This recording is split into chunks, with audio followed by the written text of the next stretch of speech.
With WrestleMania come and gone, wrestling fans are looking for something to look forward to. As always, with anything, Christmas past, what's next? What's next after my birthday? What is there to look forward to in the wrestling world coming out of one of the greatest WrestleManias in recent memory, if not of all time? Personally, I'm enjoying the product right now. I cannot speak for everybody, but I enjoyed last week's episode of Monday Night Raw. I think that goes without saying. The post-WrestleMania Raw is always great. And then the hangover ensues coming out of WrestleMania. I thought this past week's Raw was good. It was not as great as last week. And I'm speaking for the April 6th edition of Raw. So I thought that episode was good. We're on a pretty good path going forward. I wrote a blog post on my Facebook page coming right out of WrestleMania saying that the winds of change are blowing in the WWE, to quote Wade Barrett from almost 5 years ago. And they really are. I think if you look at the current champions, there's a lot of potential talent there in Seth Rollins as your WWE World Heavyweight Champion, Daniel Bryan as the Intercontinental Champion, and also as United States Champion John Cena, Nikki Bella as the Divas Champion, Tyson Kidd and Cesaro as the Tag Team Champions, and even NXT. NXT is always awesome, so if you're not satisfied with Raw or SmackDown or whatever in WWE, you can always watch NXT or TNA or Lucha Underground or whatever, as I do. All these different alternatives are always awesome. So that said, Extreme Rules is right around the corner, but that's not exactly what this video is about. Extreme Rules is always awesome. I'm looking forward to it, but the ending destination for me is, and I'll show you, I'll pull up the little countdown. Anyone who follows me on Twitter saw that I had a countdown for WrestleMania, but now I have a countdown for, I don't know if you can see that, 100, it's actually supposed to be 135, I haven't changed it yet today, days until SummerSlam, and there's also a countdown for Guardians of the Galaxy 2, which is another story for another day, another video for another day. But SummerSlam 2015 coming in 135 days to the Barclays Center in Brooklyn, New York. I'm going to be in attendance, my first ever pay-per-view, if you can believe that. I've been a wrestling fan from 7 years from this upcoming Tuesday, and I've yet to attend a pay-per-view. Like I've talked about in past random video blog videos, installments of this video series, I've been to Raws, SmackDowns, ECWs even, a TNA show, house shows for WWE, for indie events, everything. Fan Appreciation WWE Day back in 2010, almost 5 years ago. But I have never, ever, ever been to a pay-per-view. Mostly because pay-per-views don't really come around this area all too often. In the Northeast area. they never come to Connecticut. There was one rumor of Elimination Chamber, I think it was 2012, coming to Connecticut, which I'm glad it didn't because it wasn't a great pay-per-view anyway. But we haven't had a pay-per-view in Connecticut for quite some time. I know the Nassau Coliseum in Rhode Island, or Long Island, New York, sometimes gets pay-per-views. Not in recent memory, it hasn't.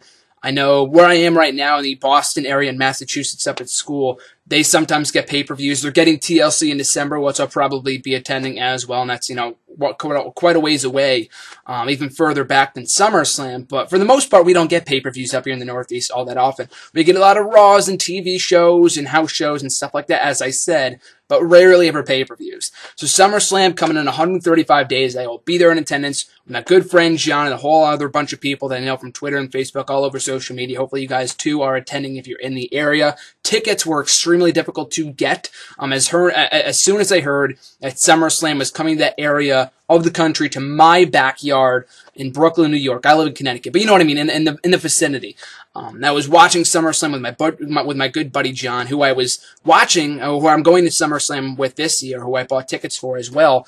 And we were watching SummerSlam over his house last August on the WWE Network in his den, and a commercial comes on for SummerSlam the following year. Now, keep in mind that SummerSlam for the past, I think since 2009, so for the past 6 or 7 years, has always been in the Staples Center in Los Angeles, which is great for them, but I would really prefer, and I understand why, like with other press and whatever, but I would prefer that they kind of switch it up a little bit. They were in Boston, Massachusetts in 2006, I believe it was. They've been to New York before. I know the '02 edition was in, I think in the Nassau Coliseum in Long Island, I believe, or MSG, I can't remember exactly. But the SummerSlam has been in this area before, but not in over almost 10 years. So it's pretty crazy. So when that commercial came on, we went nuts. We vowed to ourselves, we will be there at SummerSlam 2015. So tickets went on sale about a month or so ago in mid-March, And almost instantly, I went on at 10 o'clock on the dot Eastern time on Ticketmaster. All the tickets were pretty much sold out. And the same thing goes to the pre-sale code, which went up a couple days earlier and I couldn't get anything. So I went up on the Saturday that they went on sale. I believe it was the 14th of March. And again, I could not find anything because I kept on going and they kept, they sold out almost immediately. So someone luckily directed me to StubHub, bought my tickets. I got it there and, well over $100 a piece. Like I said, it's pretty expensive. It's pretty nuts, but I've been saving up and whatever. And it's well worth it. It's fucking SummerSlam. I'd probably do the same thing if it was like maybe Money in the Bank or maybe, I don't know about a Battleground. Maybe if it was Night of Champions or something, which was, I think, in Boston back in 2011 or 2012, I think it was. Anyway. But the fact that it was SummerSlam, I had to be there. So I didn't care what it took. What it had to take to get those tickets, I had to do it. And I did it. I got the tickets almost, minutes after 10 o'clock after doing some searching. Pretty expensive tickets, but they were well worth it. And the seats aren't even that great. They're like all the way in the back. I believe they said that my view of the stage would be obstructed, but I said, I don't give a fuck. I am buying these tickets. I'm the kind of person that just wants to be there. Even if I'm at WrestleMania all the way in the back where you can barely see the ring, I want to be there just to say I was a part of history, to be a part of the environment. It doesn't matter if you're front row or in the nosebleed seats. I mean, that pretty much goes with anything, not just pay-per-views. Like if it was a Raw, I would say the same exact thing. As long as you're there and then enjoying yourself and having a great time, that's really all that matters at the end of the day, as well as the people that you go with. So I got the tickets, all set to go. And the beautiful thing about SummerSlam is that, it's not one of those pay-per-views where you don't know what you're going to get from year to year. With SummerSlam for the past, I would say maybe since 2011. I mean, there's been a lot of great SummerSlam installments over the years. But, since 2011, it's been consistently entertaining, enjoyable, and great. 2011, awesome show, one of my favorite pay-per-views, probably my top 10 pay-per-views of all time. Excellent show coming off the hot Money in the Bank pay-per-view from 1 month prior. 2012 show is probably the worst of the last couple, 4 or 5, but I mean that's not really saying much, seeing how the other ones are so great. But it was a good show, though. I did enjoy the 2012 installment. 2013 I thought was amazing. 2014 as well, if not even better than the year prior. So 2015 is setting up to be a great show as well. I'll probably be writing an article on some website at some point in the near future about what matches we could expect to see.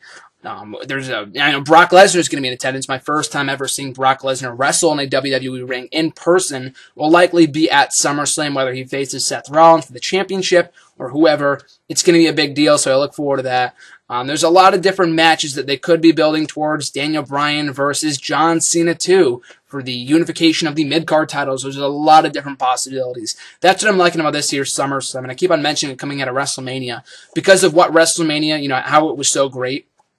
A lot of people looked at WrestleMania as kind of the stepping stone to WrestleMania 32, and in a way it was, but it wasn't like at all, unlike anything similar to 25 or 27 or 29, which were pretty much not terrible, but either disappointing or lackluster in the sense that they were really all the focus was on the next year.